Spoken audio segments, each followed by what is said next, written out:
నాకు 600 మీటర్ల దూరంలో ఎవరో ఆవిడ కూర్చున్నారు. ఎవరు ఆవిడ? ఖుష్బు గారు సార్. ఆ చైర్ తీసుకెళ్లి రూమ్ నెంబర్ 1 లో వేయండి. ఈవిడెవరు? రష్మి గారు సార్. ఏం చేస్తుంటది? యాంకరింగ్. పక్కన డీజిల్ ట్యాంకర్ ఉంది, అక్కడ ఏంటి వెళ్ళి. I hate ladies. You hate women. I hate women. And ఆ వాయిస్ వింటేనే కంపరం, గజ్జి, దురద. జడ్జ్మెంట్ నేనే ఇవ్వాలి. నాకు ఈ స్కెట్ కి జడ్జ్మెంట్ అక్కర్లే. నేను జడ్జ్మెంట్ ఇవ్వను. అమ్మ క్షమించండి అమ్మ.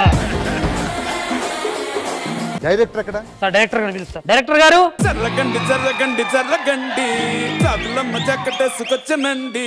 ఏమైనా లవ్ సాంగ్ ప్లాన్ చేశారు ఇవాళ? ఎందుకు సార్? మరి ముంబై నుంచి హీరోయిన్ వచ్చింది. సార్ ఆవిడ హీరోయిన్ కాదు. ఆర్టిస్ట్ కి రెడీ అయ్యమని చెప్పు. ఏంటి ఇది? హీరో కదా మీరు?